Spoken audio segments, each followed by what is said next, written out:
سرکار غریب نواز رضی اللہ تعالیٰ عنہ کے آنے کے بعد جو آپ کے اوپر سختیاں ہوئی وہ ایک دو نہیں، بہت ساری ہیں.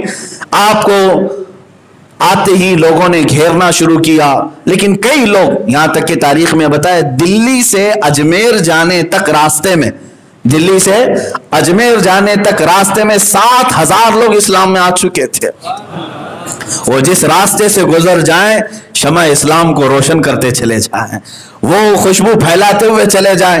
جب آپ اجمیر معلیٰ میں آئے تو آپ جہاں بیٹھے وہاں سے اٹھایا گیا یہ کہہ کر کہ راجہ کے اونٹ بیٹھتے ہیں یہاں پر، اٹھ جاؤ. سرکار غریب نواز رضی اللہ تعالیٰ عنہ نے یہ فرمایا کہ ٹھیک ہے تمہارے بادشاہ کے راجہ کے اونٹ ہی بیٹھے رہے ہیں، ہم اٹھ جاتے ہیں. وہ اونٹوں کو بٹھایا گیا، اس کے بعد وہ اونٹ اٹھتے ہی نہیں تھے. دن گزر گیا، رات گزر گئی، اٹھتے نہیں تھے. مار مار کر کے کھینچا گیا، اٹھتے نہیں تھے. اس لیے کہ غریب نواز کی زبان سے یہ نکلا تھا کہ اونٹ ہی بیٹھے رہے ہیں. گفت ہے او گفت ہے خدا بوت، فارسی میں کہا گیا اللہ کے ولی کا جو قول ہوتا ہے وہ در حقیقت رب ذوالجلال کا کلمہ ہوتا ہے، اللہ تعالیٰ کی طرف سے ہوتا ہے. تو اس کے بعد پھر آپ کی بارگاہ میں آ کر لوگوں نے معافی تلافی کی. لوگوں کو خبر ہو گئی کہ اس درویش کی طاقت معمولی نہیں ہے، اور اونٹوں کو آپ نے اٹھنے کا حکم دیا تو دوبارہ اٹھائے گئے. پرتھوی راج نے کہا کہ میں طاقت کا استعمال نہیں کروں گا، جو یہ اپنی باطنی قوت کا استعمال کرتا وہی میں کرتا ہوں. تو وہاں پر موجود جو سب سے بڑا جادوگر تھا ان کا اجے پال جوگی، اسے بلایا گیا. بڑے انعامات اکرامات ساری چیزوں کا اعلان، اور اس کے ساتھ ایک بڑی فوج آئی. اب یہ جو مقابلہ ہوا جادو کا، ایک جادو کا اور ایک اللہ کے ولی کا. ولی کی کرامت ہوتی ہے، سحر اور شعبدہ بازی نہیں ہوتی.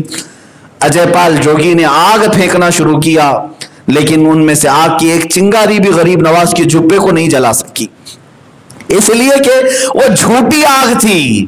جادو کی نظر بندی ہو سکتی ہے. پتھر پھینکنے کی کوشش کیا، آپ نے حصار فرما لیا تھا، اپنے ارد گرد گھیرا بنایا. آپ اور آپ کے مریدین تھے، ایک پتھر بھی اس دائرے کے اندر داخل نہیں ہوتا.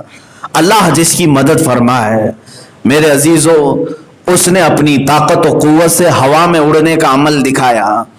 ہوا میں اڑنے کا عمل سرکار غریب نواز کی لکڑی کی جو کھڑاؤں تھی، چپل نالین، آپ نے اسے حکم دیا اور کھڑاؤں اوپر اڑی اور اس کے سر کو مارتے ہوئے نیچے لے آئی. ابھی آخری بات تھی. اس نے ہر طرح کے حربے اپنا کر دیکھ لیے. اس کے بعد اسے پتہ چل گیا جادو کا مقابلہ جب جادو سے ہوتا ہے تو ایک سے بڑھ کر ایک جادو دکھائے جا سکتے ہیں، لیکن یہاں جادو کا مقابلہ جادو سے نہیں اللہ کے ولی سے ہے. اور کرامتیں ہیں جادو کو تو تہس نہس کر دیتی ہیں. اجے پال جوگی تھک ہار کر کے کہا میں ہند کا سب سے بڑا جادوگر ہونے کا فخر رکھتا تھا، مگر تمہارے جیسی طاقت میں نے آج تک نہیں دیکھی، اور سب کے سامنے تمہاری چپلوں نے مجھے نیچے اتارا ہے.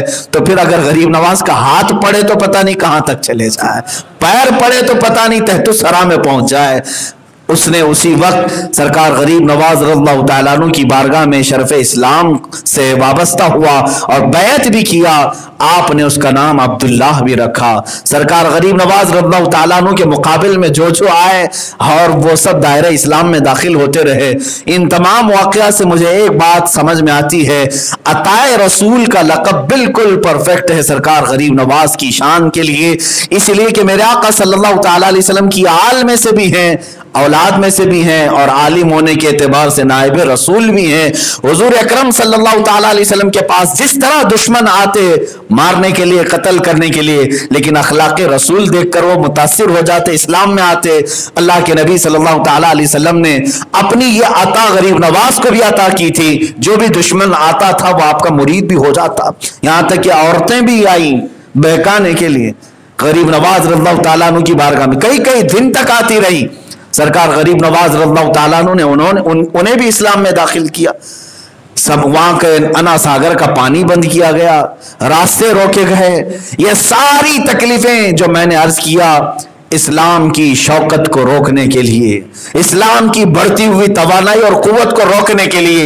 اے مسلمانوں، اگر آج آپ کو ایسا لگتا ہے کہ کوئی دوسرا پرتھوی راج ہماری مسجدوں کو روکتا ہے یا ہمارے مساجد اور منابر اور معابد کے لیے روڑے اٹکاتا ہے،